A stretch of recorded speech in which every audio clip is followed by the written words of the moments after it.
পেসির আবু জাফর কারাগারে থাকলেও চলছে স্ত্রীর নামে কোচিং সেন্টার। ছুটির দিনে ক্লাস নেন নিজেই, প্রশ্ন ফাঁস নিয়ে নানা আলোচনা। এবার সাদিক অ্যাগ্রোর বিরুদ্ধে কোটি টাকা ভ্যাট ফাঁকির অভিযোগ, তদন্ত শেষে ব্যবস্থা নেবে এনবিআর, সরকারকে কঠোর তদারকির পরামর্শ। কোটা নিয়ে স্থায়ী সমাধানের দাবিতে আন্দোলন অব্যাহত, পুলিশের ব্যারিকেড ভেঙে শাহবাগ মোড় অবরোধ, আজ সব ক্যাম্পাসে বিক্ষোভ। রাসেল ভাইপার আতঙ্কে নির্বিচারে মারা হচ্ছে সাপ, প্রাকৃতিক ভারসাম্য নষ্টের আশঙ্কা, বন্যপ্রাণী সংরক্ষণ অধিদপ্তরকে ভূমিকা রাখার তাগিদ। এবং খুলনার talk of the town Awami League নেতা তারা বিশ্বাস, ইউপি চেয়ারম্যান রবি হত্যা মামলায় গ্রেপ্তারের পর আসছে একের পর এক অভিযোগ।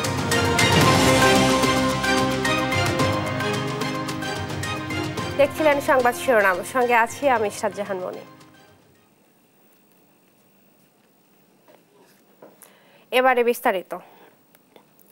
বিসিএস সহ অন্যান্য চাকরি পরীক্ষায় প্রশ্নপত্র ফাঁসে সংশ্লিষ্টতার অভিযোগে গ্রেফতার হয়েছেন পিএসসির উপপরিচালক আবু জাফর। তিনি কারাগারে থাকলেও তার স্ত্রীর নামে গড়ে তোলা প্রতিষ্ঠান জ্যোতি কমার্শিয়াল সেন্টার চলছে বহাল তবিয়তেই।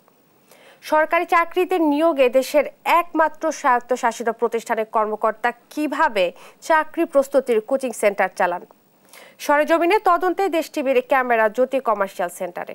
এই কর্মকর্তার রমরমা কোচিং ব্যবসা নিয়ে উঠেছে প্রশ্ন। তবে কি এই কোচিং সেন্টারের মাধ্যমেই প্রশ্ন ফাঁসের চক্রটি চালাতেন তিনি?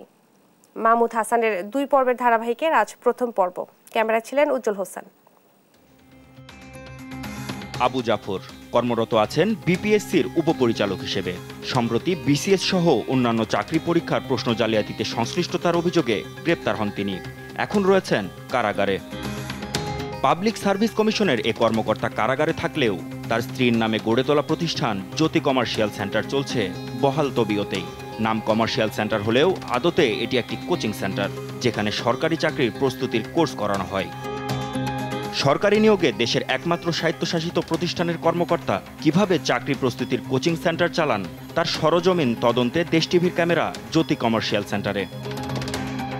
জানা গেল 1995 সাল থেকে স্ত্রী শিরিন আক্তার জ্যোতির নামে এই সেন্টারটি চালাচ্ছেন পিএসসির উপপরিচালক আবু জাফর। আবু জাফর হলো ওনার এই শিরিন আক্তারের স্বামী, উনি শিরিন আক্তার, আমরা এখানে কাজ করি।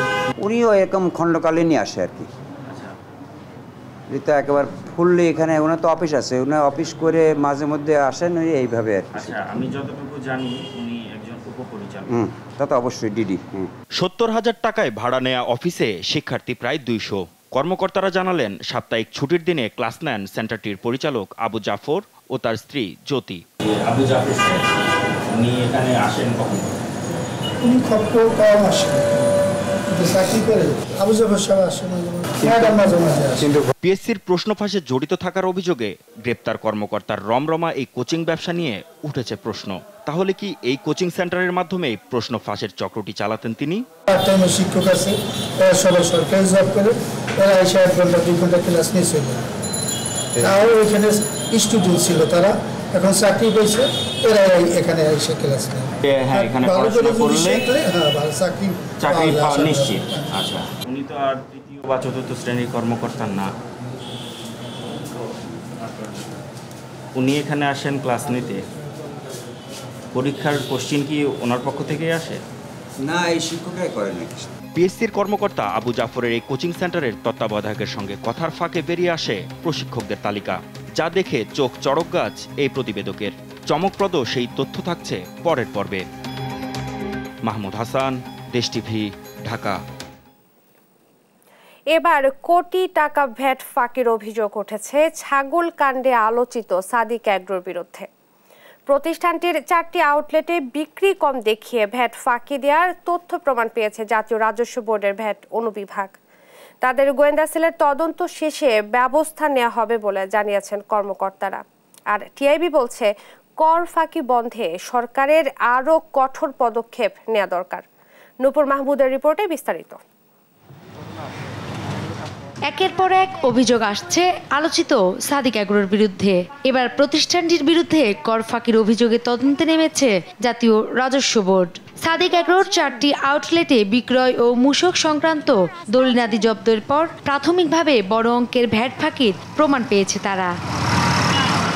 কর্মকর্তারা জানান 2019 সালের 1 জুলাই থেকে চলতি বছরের জুন পর্যন্ত 4টি আউটলেটে কেনাবেচা হয়েছে প্রায় 15 কোটি 84 লাখ টাকা, কিন্তু ভ্যাট রিটার্নে কম দেখানো হয় প্রায় 10 কোটি টাকা। এর মাধ্যমে তারা ভ্যাট ফাঁকি দিয়েছে প্রায় 1 কোটি 32 লাখ টাকা। সবচেয়ে বেশি ফাঁকি দিয়েছে তেজগাঁও লিংক রোডের আউটলেটে। এ নিয়ে বড় পরিসরে তদন্ত চলছে জানিয়ে কর্মকর্তারা জানান, সব তথ্য প্রমাণ হাতে নিয়ে আইনি ব্যবস্থা নেওয়া হবে। কেন্দ্রীয় গোয়েন্দা সেলই এটার তদন্ত করবে এবং তারাই ব্যবস্থা নেবে। এনবিআর এ যোগাযোগ করলে ফান্ডটা জানতে পারবেন। সিআইসিতে আছে ওটা, হ্যাঁ, কেন্দ্রীয় গোয়েন্দা সেল। এদিকে কর ফাঁকি একটি বড় দুর্নীতি উল্লেখ করে টিআইবি বলছে, সরকারের সদিচ্ছা পারে এমন অনিয়ম বন্ধ করতে। সাদিক আগ্রহ কিন্তু বিচ্ছিন্ন ঘটনা নয়, আরও অনেকেই এই ধরনের অনিয়মের মাধ্যমে ব্যবসা বাণিজ্য করছেন এবং সেটা করছেন কিন্তু শুধু এককভাবে করছেন না, এর সাথে কিন্তু যোগসাজশকারী আছে, রাজনৈতিক ক্ষমতা আছে, প্রশাসনিক ক্ষমতা, এই যে ত্রিমুখী আতাত, সেটির কারণে এটা করছেন। কাজে এটাকে নিয়ন্ত্রণ করতে না পারলে এটাকে আরও বেশি বিকশিত দেওয়া হবে এবং সেটার দিকে আমরা ধাবিত হচ্ছি। সাদিক আগ্রহ মোহাম্মদ ইমরান হোসেন, কর অঞ্চল 6, সার্কেল 131-এর করদাতা। নূপুর মাহমুদ, দেশ টিভি, ঢাকা। কোটা সংস্কার আন্দোলনে বৃহস্পতিবার উত্তাল ছিল রাজধানীর শাহবাগ। ঢাকা বিশ্ববিদ্যালয় থেকে মিছিল নিয়ে শাহবাগে আসেন শিক্ষার্থীরা। পুলিশ তাদের বাধা দিলে ব্যারিকেড ভেঙে শাহবাগ মোড় দখলে নেয় আন্দোলনকারীরা। এতে বন্ধ হয়ে যায় সব ধরনের যানবাহন চলাচল। বাংলা ব্লকেট কর্মসূচিতে যোগ দেন জগন্নাথ বিশ্ববিদ্যালয়, ঢাকা কলেজ সহ বিভিন্ন প্রতিষ্ঠানের শিক্ষার্থীরাও। সহকর্মীদের সহায়তায় জুবাইর রাজিনের প্রতিবেদন। বিকেল 5টার পর শাহবাগ মোড়ে পুলিশের ব্যারিকেড ভেঙে এভাবেই সামনের দিকে এগিয়ে যায় আন্দোলনকারীরা।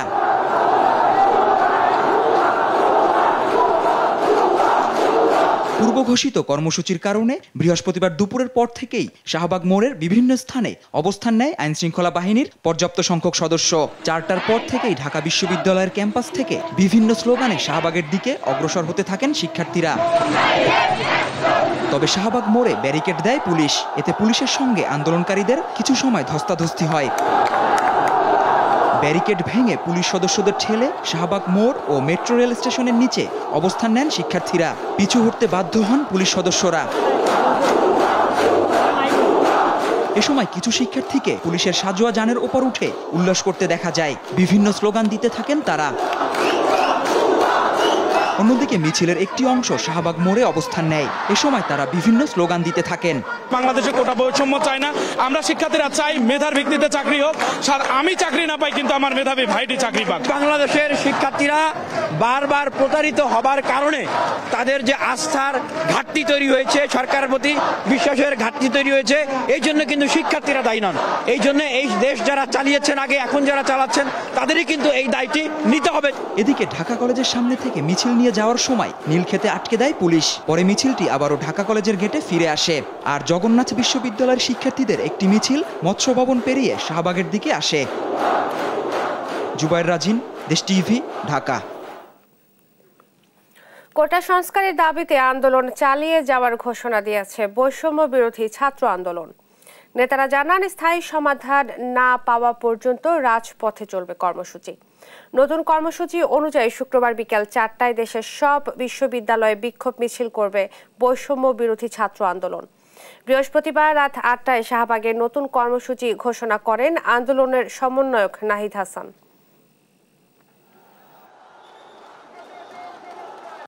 আজকে যেটা হলো যে আমাদের বাধা দেওয়া হলো, ভয় দেখানো হলো এবং আমরা দেখেছি ঢাকা বিশ্ববিদ্যালয় ক্যাম্পাসে বিভিন্ন জায়গা থেকে বাসে করে অছাত্র এনে ক্যাম্পাসে একটা অস্থিতিশীল পরিবেশ তৈরি করার চেষ্টা করা হয়েছে।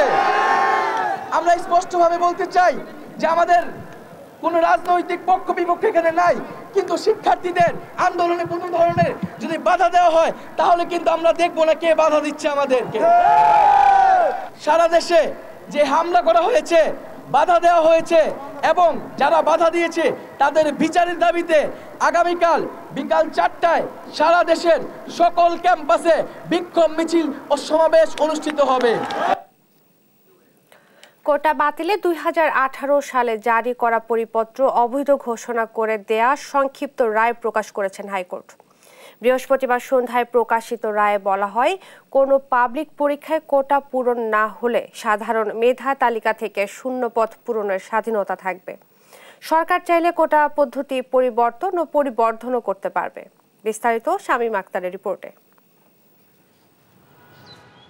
সরকারি চাকরিতে নিয়োগের ক্ষেত্রে ৩০% মুক্তিযোদ্ধা কোটা সহ ৫৬% কোটা বাতিল করে জনপ্রশাসন মন্ত্রণালয়ের জারি করা পরিপত্র অবৈধ ঘোষণা করে হাইকোর্ট। আজ সেই রায়ের সংক্ষিপ্ত অংশ প্রকাশ করা হয়েছে। এতে বলা হয়েছে সরকার চাইলে কোটা বাড়াতে বা কমাতে পারবে। কোটা পূরণ না হলে শূন্য পদে সাধারণ মেধা তালিকা থেকে নিয়োগ দেওয়া যাবে। এই রায়ের বিরুদ্ধে অবস্থান নিয়ে সারা দেশে বৈষম্য বিরোধী ছাত্র আন্দোলন ফুঁসে উঠেছে। এরই মধ্যে সর্বোচ্চ আদালত থেকে এই রায়ে স্থিতি অবস্থা জারি করেছেন প্রধান বিচারপতির নেতৃত্বে আপিল বিভাগ, যার ফলে ২০১৮ সালের পরিপত্র বহাল রইল। এই কোটা পদ্ধতিটা বিলুপ্ত ছিল গত ৫ বছর থেকে, সেই ক্ষেত্রে নতুন করে এখন জাজমেন্ট না পাওয়া পর্যন্ত এটাকে বন্ধ রাখার জন্য আমরা স্টে চেয়েছিলাম। তো আদালত উভয় পক্ষকে শুনানি করে ওনারা স্ট্যাটাসকো দিয়েছেন সাবজেক্ট ম্যাটারে, অর্থাৎ এখন যে অবস্থায় আছে সেই অবস্থায় থাকবে। প্রধান বিচারপতি বৃহস্পতিবার আপিল বিভাগের এক শুনানিতে আন্দোলনকারীদের মূল মামলার সঙ্গে পক্ষভুক্ত হওয়ার পরামর্শ দেন। আপনারা আন্দোলনকারীদের তাদেরকে বলেন তারা আদালতে আসুক, আদালতের দরজা তো সবার জন্য খোলা। কাজে আদালতে এসে উনি ওনার আইনজীবীর মাধ্যমে যে কোনো কথা বলতে পারে, গ্রিভান্স চাইতে পারে। ওনার যদি কোনো অপূর্ণতা থাকে, ওনার যদি কষ্ট থাকে, আইনগতভাবে উনি ভিক্টিমাইজ করছে। বিচারপতি কে এম কামরুল কাদের ও বিচারপতি খিজির হায়াতের হাইকোর্ট বেঞ্চ গত ৫ জুন দেয়া রায়ের মূল অংশ প্রকাশ করেন বৃহস্পতিবার বিকেলে।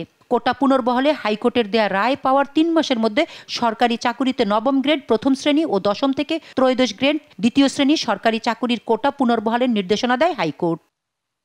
শামীমা আক্তার, দেশ টিভি, ঢাকা। দেশে পর্যাপ্ত চিকিৎসা ব্যবস্থা থাকলেও আতঙ্কে নির্বিচারে মারা পড়ছে সব ধরনের সাপ। এতে প্রাকৃতিক ভারসাম্য নষ্ট হয়ে ব্যাপক ফসলহানি শঙ্কা করছেন বিশেষজ্ঞরা। বন্যপ্রাণী আইনে সাপ মারা সম্পূর্ণ নিষিদ্ধ হলেও তা প্রয়োগে কার্যকরী উদ্যোগ নেই বন্যপ্রাণী সংরক্ষণ অধিদপ্তরের। বিস্তারিত হাসান মাহমুদের রিপোর্টে।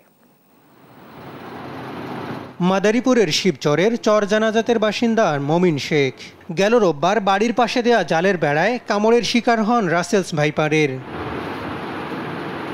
ব্যথা তীব্র না হলেও ভর্তি হন স্থানীয় স্বাস্থ্য কমপ্লেক্সে। দীর্ঘ পর্যবেক্ষণের পর বিষক্রিয়ার লক্ষণ না থাকায় অ্যান্টিভেনম ছাড়াই সুস্থ হন তিনি।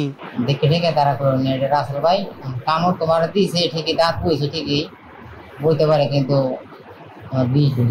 একই দিনে উপজেলার চর শেখপুর গ্রামে স্থানীয় বাজার থেকে ফেরার পথে সাপে কাটে সজীব হাওলাদারকে। কিছুক্ষণ পর মাথা ঘুরে পড়ে গেলে নেওয়া হয় হাসপাতালে। সাপে কামড় দিছে, এখন যাও কালচারালটা আমি আসছি হাসপাতালে, আসার পর আমাকে অ্যান্টিবায়োটিক দিছে, এখন একটু মোটামুটি সুস্থ আছে। স্বাস্থ্য অধিদপ্তরে সারা দেশের তথ্য না থাকলেও রাজশাহী মেডিকেল কলেজে এবছর ৭৩ জন সাপে কাটা রোগী ভর্তি হন। এর মধ্যে রাসেলস ভাইপারে আক্রান্ত ১৮ জনের মধ্যে ৫ জনের মৃত্যু হয়। শঙ্খিনী ও গোখরায় আক্রান্ত ৫৫ জনের মধ্যে মৃত্যু হয় ৬ জনের। স্বাস্থ্য অধিদপ্তরের তথ্য অনুযায়ী দেশে ৪ ধরনের বিষধর সাপের বিপরীতে কাজ করে এমন পর্যাপ্ত অ্যান্টিভেনম আছে হাসপাতালগুলোতে। মৃত্যু হওয়া অধিকাংশ ঘটনাই ঘটে দেরিতে হাসপাতালে আসায়। অ্যাটলিস্ট উপজেলায় 2টা ডোজ থাকুক, অ্যাটলিস্ট 2টা পেশেন্টের জন্য যাতে ম্যানেজমেন্টরা করতে পারে, এই জন্য আমরা ওখানে 20 ভায়ার অথবা 2টা ডোজ দিচ্ছি। পাশাপাশি যদি কারো হয়তো ইউজ হয়ে যায়, কারো ডিমান্ড হয়ে যায়, কারো যদি জিরো হয়ে যায়, সেক্ষেত্রে আমরা সিভিল সার্জনকে আরো অতিরিক্ত 5টা ডোজ দিচ্ছি যাতে ওরা ফিল আপ করতে পারে। বিশেষজ্ঞরা বলছেন রাসেলস ভাইপার বিষধর হলেও সবচেয়ে অলস প্রকৃতির।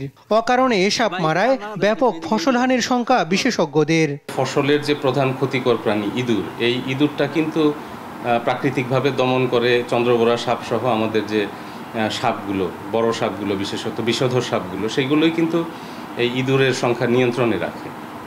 ইঁদুরের সংখ্যা যদি হঠাৎ করে বেড়ে যায় তাহলে কিন্তু আমাদের ব্যাপক ফসলহানির একটি আশঙ্কা আছে। বন্যপ্রাণী আইনে সাপ মারা সম্পূর্ণ বেআইনি, তবে নির্বিচারে সাপ মারার বিপরীতে আইন প্রয়োগ না করে সচেতনতা বৃদ্ধিতে সীমাবদ্ধ বন্যপ্রাণী সংরক্ষণ অধিদপ্তর। আমাদের মাঠ পর্যায়ে যত অফিস আছে, সেই সাথে স্বেচ্ছাসেবী সংগঠনগুলোর কর্মীরা আছে, তাদের মাধ্যমে আমরা তাদের কাছে যাচ্ছি, পৌঁছাচ্ছি এবং এই মেসেজটি দিচ্ছি যে আমাদেরকে সতর্ক থাকতে হবে। সাপে কাটার কার্যকরী চিকিৎসা থাকলেও এখনো অধিকাংশ মানুষ ওঝার কাছেই যায়। মৃত্যুর ঘটনায় সাপ মারার প্রবণতা বাড়ছে বলে মনে করছেন বিশেষজ্ঞরা। হাসান মাহমুদ, দেশ টিভি, ঢাকা। সংবাদ সকালে আরো থাকছে। এবারও বর্ষা মৌসুমে উত্তাল ব্রহ্মপুত্র। ময়মনসিংহের গৌরীপুরে তীব্র নদী ভাঙন, ফসলি জমি ও বসত ভিটা হারিয়েছে শতাধিক পরিবার। খুলনা নগরীর talk of the town Awami League নেতা আজগর বিশ্বাস ওরফে তারা বিশ্বাস। ভূমি ব্যবসায়ী হিসেবে পরিচিত তারা বিশ্বাস আটক হয়েছেন ডুমুরিয়া উপজেলার সরাপুর ইউনিয়নের চেয়ারম্যান রবিউল ইসলাম রবি হত্যা মামলায়। মঙ্গলবার তার 5 দিনের রিমান্ড মঞ্জুর করেন আদালত।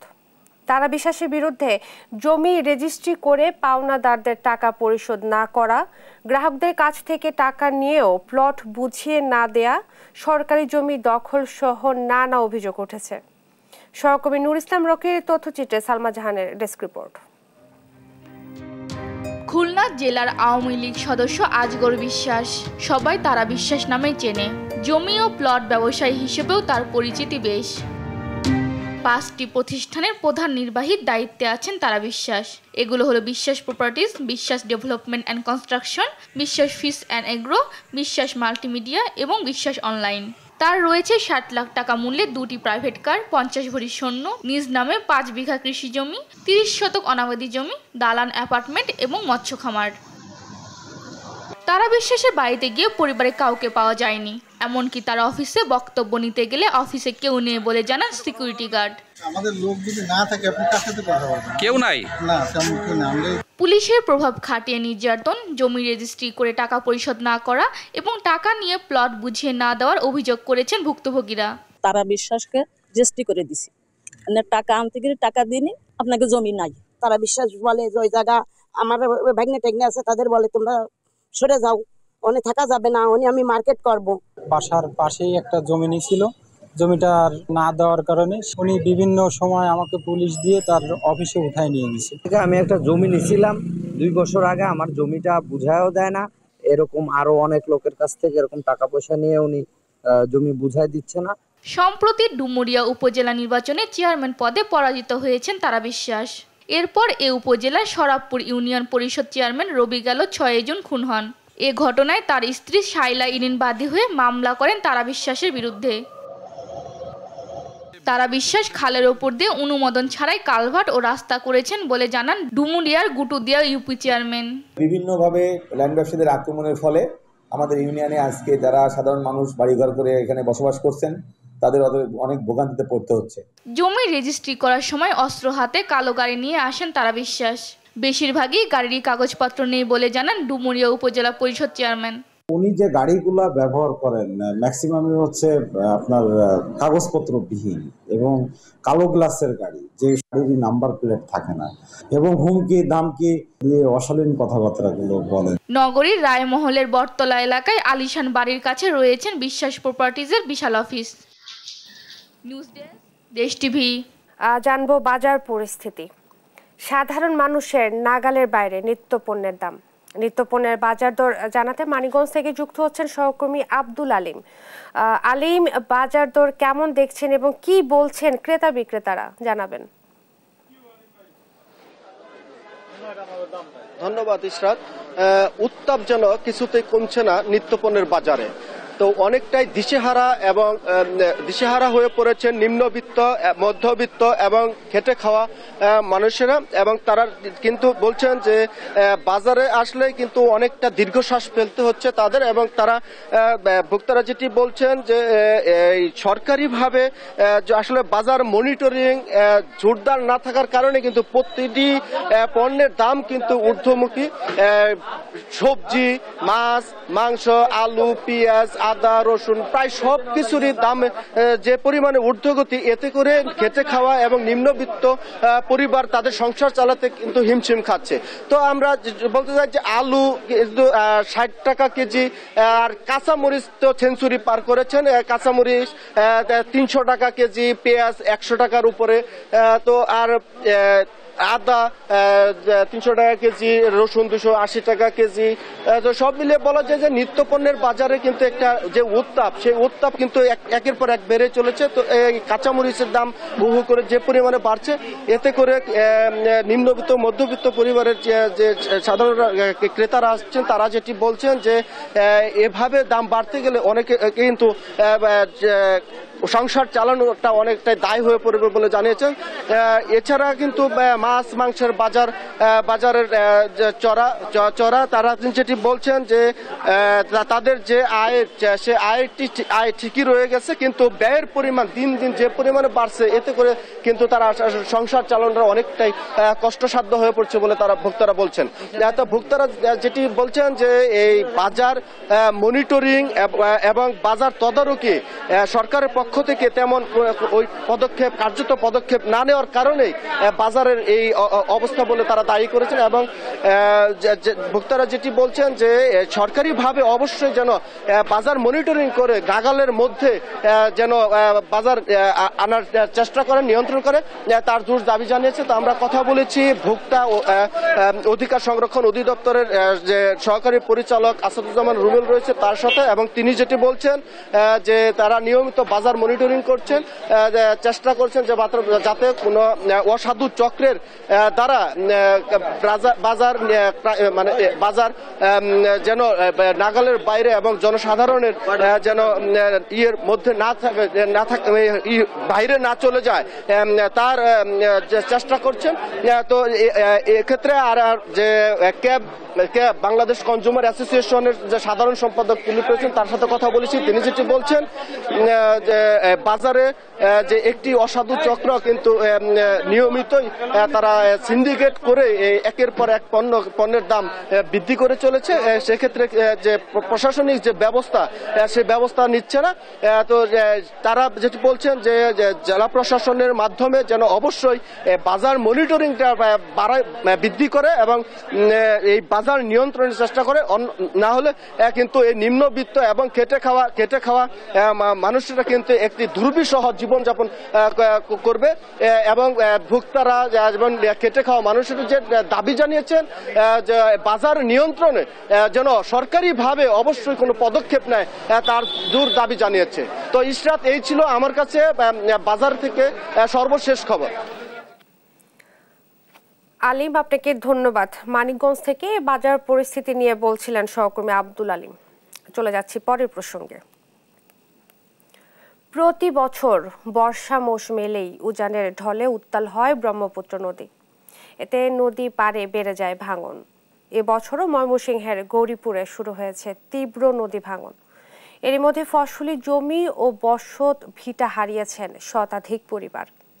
সহকর্মী ইলিয়াস আহমেদের তথ্যচিত্রে ফারজানা ইসলামের ডেস্ক রিপোর্ট।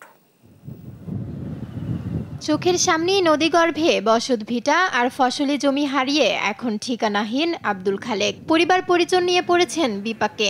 শেষ সম্বলটুকু রক্ষাই যেন তার একমাত্র চাওয়া। এই যে জায়গাটা জমিটা আমার সামনে রাস্তায় নামছি, এখন আমি কি করবো, কই যাই, কি করবো? এখন যদি এই সরকার মাননীয় প্রধানমন্ত্রী যদি এই বাগমনের ফেলে না নেয়, তা আমি কই যাই? আমি সামান্য একটু জায়গা এখন আছি, এটাও নাই, এটাও নদীর গর্ভে যাওয়ার পথে, হুমকির পথে আছে। নদীর স্রোতে আব্দুল খালেকের মতো পশ্চিম ভাটিপাড়া, উজান কাশিয়ার চর এবং খোদা বক্সপুর গ্রামের শতাধিক পরিবার হারিয়েছেন বসত ভিটা ও ফসলি জমি। ঠিকানা হারিয়ে অনেকে আশ্রয়ের খোঁজে ছুটছেন অন্যত্র। নিতে মনোরুন সবগুলাই নিচে গাওয়ান, আমরা তো জায়গা ঠাই মাই নাই খেয়ে আমরা কিছু না যাইতারি না, কিছু না। ঘর অর্ধেক ভাঙ্গা চুরিয়া অর্সি আড্ডি গাঙ্গে নিচে জমিন কিছু আছি সব গাঙ্গে। জায়গা নাই, আমার স্বামী নাই, সন্তান দ্বারা লয়ে বেশি রংকালা ফুরছি। ভাঙনের কবল থেকে মানুষকে স্থায়ীভাবে মুক্তি দিতে দায়সারা কাজ না করে টেকসই বেড়িবাঁধের দাবি স্থানীয়দের। বিভিন্ন জায়গায় যোগাযোগ করার পরে জনপ্রতিনিধিদের সাথে আসে, ওনারা পানি উন্নয়ন বোর্ডের লোকজন নিয়ে আসে, আসার পরে কিছু থুক বরাদ্দ দেয়, জিও ব্যাগ ফেলায়, এই দায়সারা কাজ করে চলে যায়। আসলে এই কয়েক কিলোমিটার এলাকা জুড়ে এই ভাঙনকে স্থায়ীভাবে সমাধান করতে হলে এখানে স্থায়ী বেড়িবাঁধ দরকার। স্থায়ীভাবে নদী ভাঙন রোধ করা না হয় তাহলে দেখা যাবে যে আমাদের আবাদি জমিগুলো নদীতে চলে যাচ্ছে। যদিও ভাঙন রোধে টেকসই ব্যবস্থা নেওয়ার পাশাপাশি ক্ষতিগ্রস্তদের তালিকা করে সহযোগিতা দেওয়ার আশ্বাস জেলা প্রশাসকের। ইতিমধ্যে আমাদের কাছে 15 লক্ষ টাকা আমাদের দুর্যোগকালীন যে ইমিডিয়েট যে ক্ষয়ক্ষতি আমরা মোকাবেলা করার জন্য আমাদের কাছে ত্রাণ ও দুর্যোগ মন্ত্রণালয়ের মাধ্যমে আমাদের কাছে 15 লক্ষ নগদ আছে এবং কিছু আমাদের প্রায় 800 মেট্রিক টন চালও ইতিমধ্যে চলে এসেছে। ভাঙন কবলিত এলাকায় সুপেয় পানি ও খাদ্য সংকট দেখা দিয়েছে। এই সমস্যার সমাধানের অপেক্ষায় এলাকাবাসী। নিউজ ডেস্ক, দেশ টিভি। বৃষ্টি হওয়ায় আবারও অবনতি হয়েছে কুড়িগ্রাম, সিরাজগঞ্জ, জামালপুর ও পঞ্চগড়ের বন্যা পরিস্থিতি। এতে টানা 2 সপ্তাহের বন্যায় নাকাল এসব এলাকার দুর্গতরা। এরই মধ্যে দেখা দিয়েছে খাদ্য ও বিশুদ্ধ পানির সংকট। তবে মৌলভীবাজারে পানি কিছুটা কমলেও বেড়েছে ভোগান্তি। সহকর্মীদের পাঠানো তথ্যচিত্রে ফারিহা ইসলামের ডেস্ক রিপোর্ট। টানা 2 সপ্তাহের বন্যায় নাকাল উত্তরাঞ্চলবাসী। কুড়িগ্রামে এখনো সড়কে হাঁটু পানি, বাড়িতে কোমর পানি, তাই দুর্ভোগের সীমা নেই এখানকার বানভাসীদের। জেলায় 4 শতাধিক গ্রামের প্রায় 2 লাখ মানুষ পানিবন্দী। এসব এলাকায় দেখা দিয়েছে খাবার ও বিশুদ্ধ পানির তীব্র সংকট। সেই সঙ্গে যাতায়াতেও বেড়েছে ভোগান্তি। জায়গা আসমু আমরা মেইন রাস্তা আসমু, আসার কোনো বুদ্ধি নেই, এই পানি পাড়ে আসা লাগে, খুব সমস্যার মধ্যে আছি, কোনো ত্রাণও ঢোকে নেই যাবত এদিকে। চলাচল এবার বর্তমান খুব অসুবিধার মধ্যে আছে। জামালপুরে এখনো পানিতে তলিয়ে অনেক এলাকা। টানা 2 সপ্তাহের বন্যায় দুর্গত এলাকায় বানভাসীদের অনেকেরই দিন কাটছে অনাহারে অর্ধাহারে। সেই সঙ্গে গবাদি পশু নিয়েও চরম বিপাকে পড়েছে তারা। এমন পরিস্থিতিতেও সরকারি ত্রাণ সহায়তা না পাওয়ার অভিযোগ দুর্গতদের। চেয়ারম্যান আত্মসাৎ করে খেতে আছে, মেম্বার আত্মসাৎ করে খেতে আছে, ব্লক সভাপতি আসলে ওনারা খাইতে আছে, কারো বলতে কারো লক্ষণ পোলাভান না খায় মরতে আছে। স্কুল কলেজ স্কুল বন্ধ। সভাপতি এখন পর্যন্ত কোনো একটা নগর কাছে খোঁজ খবর নেই। অনেক গরিব মানুষ আছে, আপনারা দেখেন, না খায় মরতে আছে। এদিকে পঞ্চগড়ে ভারী বৃষ্টি হওয়ায় আবারও অবনতি হয়েছে বন্যা পরিস্থিতি। এতে প্লাবিত হয়েছে নতুন এলাকা, তলিয়ে গেছে ফসল। চরম দুর্ভোগে এখানকার বানভাসীরা। একবার বন্যা হয়েছে, বন্যার পরে গাড়ার পরে রুয়া সব নষ্ট হয়ে গেছে, আবার পুরানা রুয়া লাগা হচ্ছে, লাগার পরে আবার বন্যা হয়, তারপরে বীজ পাওয়া যাওয়া নেই। পানিবন্দী হয়ে আসি, চুলা ব্যবহার করতে পারি না, টিউবওয়েল ব্যবহার করতে পারি না, বাথরুম যাইতে পারি না, বাচ্চা কাচ্চা নিয়ে খুব কষ্ট। বাচ্চা কাচ্চা মাদ্রাসা স্কুল কিছুই যাইতে পারে না, রাস্তায় পানি। আর এই দুঃখজনক ব্যাপারে আমরা যে কষ্ট করে হাঁটতেছি, আমাদের পা গুলো পর্যন্ত খাই ফেলতেছে। যমুনা নদীর পানি বাড়ায় আবারও অবনতির দিকে সিরাজগঞ্জের বন্যা পরিস্থিতি। জেলায় পানিবন্দী প্রায় লাখো মানুষ। পানিতে তলিয়ে থাকায় যাতায়াতে চরম ভোগান্তিতে পড়েছেন বানভাসীরা। দুর্গত এলাকায় দেখা দিয়েছে খাদ্য সংকট। এদিকে মৌলভীবাজারে বাড়ি থেকে নামতে শুরু করেছে পানি। এতে নতুন করে কাদামাটি বাড়িয়েছে সংকট। দুর্গত এলাকায় চর্মরোগ সহ বেড়েছে বিভিন্ন রোগের প্রাদুর্ভাব। চলাচলেও স্থানীয়দের পড়তে হচ্ছে ভোগান্তিতে। ফারিহা ইসলাম মিম, নিউজ ডেস্ক, দেশ টিভি। সংবাদ সকালে আরো থাকছে। ইসরায়েলি আগ্রাসনে গাজায় খাদ্য সরবরাহ ব্যাহত। তীব্র খাদ্য সংকটে 22 লাখেরও বেশি মানুষ। প্রাণ বাঁচাতে অনেকে খাচ্ছেন তুত পাতা। ভোররাত থেকে ঝুম বৃষ্টিতে তলিয়ে গেছে রাজধানী ঢাকার বিভিন্ন এলাকা। এই মুহূর্তে রাজধানীর মালিবাগ এলাকায় আছেন সহকর্মী মাজহারুল ইসলাম, সরাসরি যুক্ত হচ্ছেন তিনি। মাজহার, জলাবদ্ধতার কি অবস্থা দেখছেন আর কোন কোন সড়কে পানি জমেছে, বিস্তারিত জানাবেন।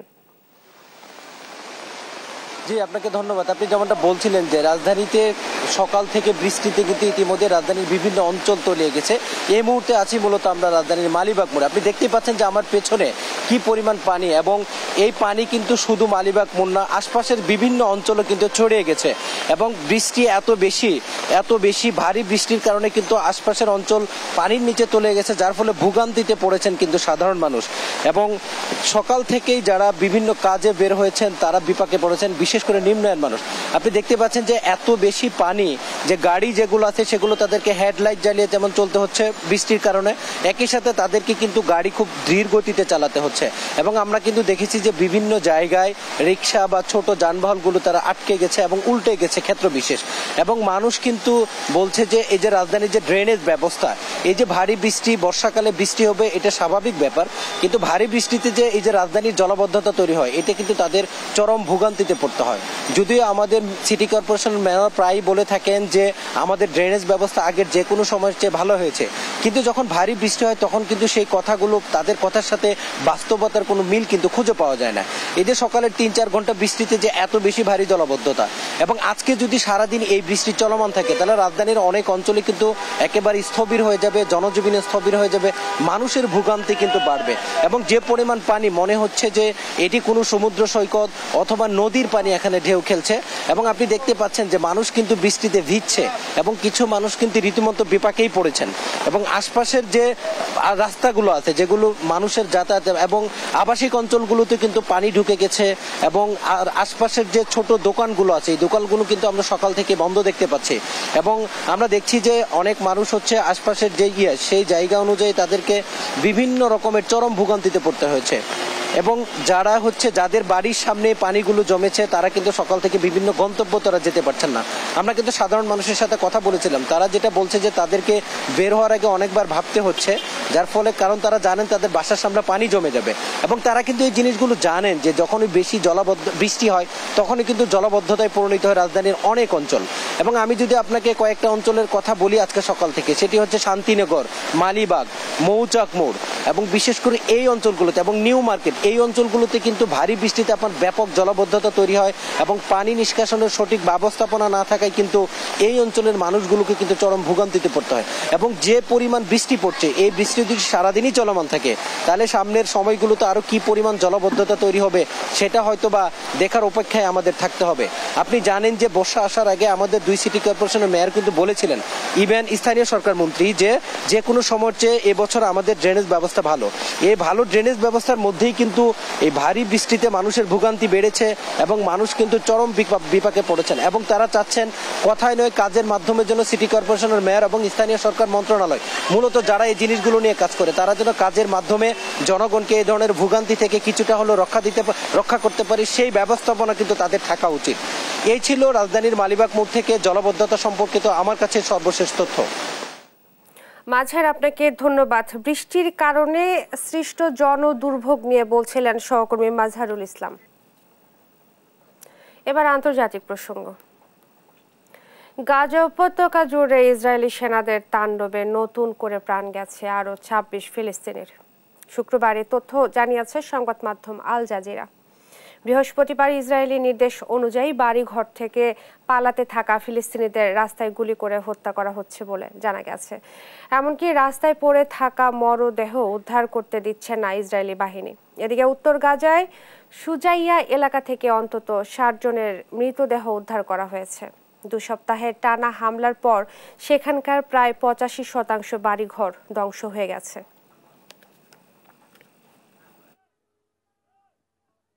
এ পর্যায়ে সংবাদ শিরোনামগুলো জানিয়ে দিচ্ছে আরও একবার।